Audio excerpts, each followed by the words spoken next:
안녕하세요. 정리데디입니다. 직장인이든 자기 사업을 하는 사람이든 일을 하다 가장 힘들고 속상한 경우가 언제일까요? 바로 을의 입장에서 소위 말하는 갑질을 당할 때일 겁니다. 세상을 살면서 항상 갑의 위치에서만 일할 수는 없어요. 하지만 어떤 상황에서든 갑의 마인드를 가질 수 있다면 지금보다는 훨씬 덜 힘들고 덜 속상해하면서 일해갈 수 있을 거예요. 갑과 을의 가장 큰 차이가 뭘까요? 바로 일의 주도권을 누가 가지고 있느냐에 있습니다. 대부분 일을 주는 쪽이 주도권을 가져가죠. 예를 들면 거래처와의 비즈니스에서 주문서를 발행하는 회사가 주도권을 가지는 경우가 그렇습니다. 직장에서 보고서 작성을 지시하는 상사가 주도권을 가지는 것도 마찬가지예요. 주문서를 받는 회사는 을의 입장에서 갑의 요구에 맞춰야 하고, 그러다 보면 무리한 요청까지 해결하려 애쓰게 되는데 여기서부터 을이 느끼는 갑질이 시작됩니다. 직원도 마찬가지입니다. 보고서 작성을 지시받으면 상사의 요구에 맞추기 위해 노력해야 하고, 수시로 보고서의 방향이 뒤집히거나 작성 기한이 바뀌는 상황을 겪게 되죠. 그러다 보면 어느새 갑질 아닌 갑질의 피해자가 되는 겁니다. 사실 따지고 보면 주문서는 회사의 매출이고 보고서는 나에 대한 평가잖아요. 그래서 을의 입장에선 이걸 당연히 감수해야 하는 거라고 생각하기 쉽습니다. 매출은 회사가 존재하는 기본 가치고 평가는 직장인의 보상이나 승진과 직결되는 문제니까요. 그런데 정말로 일을 잘하는 회사나 직원은 이런 주문서나 보고서 때문에 갑질 스트레스를 받지 않습니다. 조금 더 정확히 말하면 그들은 어떤 주문서와 보고서에도 갑질을 당하지 않는 갑의 마인드로 일합니다. 그 비결이 뭘까요? 바로 손절을 잘하는 것이에요. 손절이라는 말, 원래 경제 용어에서 왔습니다.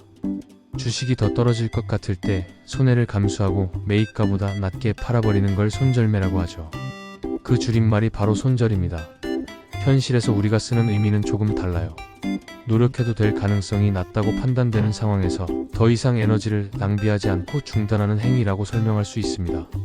그리고 바로 이게 갑의 마인드를 가지게 만드는 핵심이에요. 여기서 중요한 건 그 가능성에 대한 판단을 제대로 할 줄 알아야 한다는 겁니다. 할 수 있는데도 안 하겠다고 하거나 충분히 가능한데 가능성이 낮다고 하면 안 되겠죠. 그건 일을 회피하는 걸로 보일 수 있고 스스로 무능을 인정하는 꼴이 될 수도 있어요. 그러니까 먼저는 본인이 최선을 다하고 있다는 전제 위에서 냉정하게 판단해야 합니다. 그리고 그 결과 갑의 요구를 맞출 가능성이 낮다고 판단된다면 그때는 노력을 중단하고 그대로 갑에게 전달하는 거예요. 물론 최대한 예의를 갖춰서 미안한 마음을 담아 표현해야겠죠. 예를 들어 이렇게 말할 수 있습니다. 죄송하지만 이 주문서에 대해서 요구하신 추가 요청 사항은 저희 회사가 감당하기에 부담이 너무 커서 맞춰드리기 어렵습니다. 추가 요청을 제외하고 진행하시면 최선을 다해 납기에 문제없이 납품해드리겠습니다.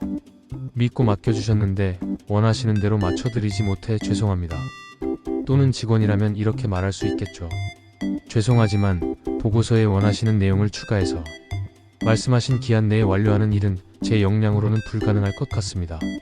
보고서 제출 기한을 조정할 수 없다면 지금까지 진행된 내용으로 보고하는 게 최선이라고 생각합니다. 믿고 맡겨주셨는데 마음에 들게 완성하지 못해 죄송합니다. 물론 이런 상황에서 주문서가 취소될 수도 있고 보고서 때문에 평가에 부정적인 영향을 받을 수도 있습니다. 그런데 중요한 건 회사 간의 거래는 수많은 주문서로 이루어지고 상사의 평가는 단 한 번의 보고서로 결정되지 않는다는 사실이에요. 즉, 손절한 한 건보다 손절하지 않고 처리한 나머지 주문서와 보고서를 얼마나 잘 해냈느냐가 훨씬 더 중요하다는 겁니다. 대부분의 요구는 최선을 다하면 해낼 수 있는 것들이에요. 그래서 가능성이 높은 상황에서는 반드시 최선을 다해야 합니다. 그게 바로 갑이 어쩔 수 없이 을의 손절을 인정하게 만드는 전제 조건이죠. 할 수 있는 일에는 늘 최선을 다하고 불가능한 일은 정당한 이유를 가지고 손절하는 사람. 이런 을을 받아들이지 못할 갑은 없습니다. 오히려 더 큰 신뢰를 얻게 될 수도 있죠. 주식 투자를 해본 분들은 아실 겁니다. 손절이 제일 어렵다는 거. 더 큰 손해를 막기 위해 작은 손해를 감수하는 판단이 선행되지 않으면 절대 손절할 수 없습니다. 일도 똑같습니다. 상황을 판단하는 일이 결코 쉽지 않기 때문에 말처럼 손절이 쉬운 게 아니에요.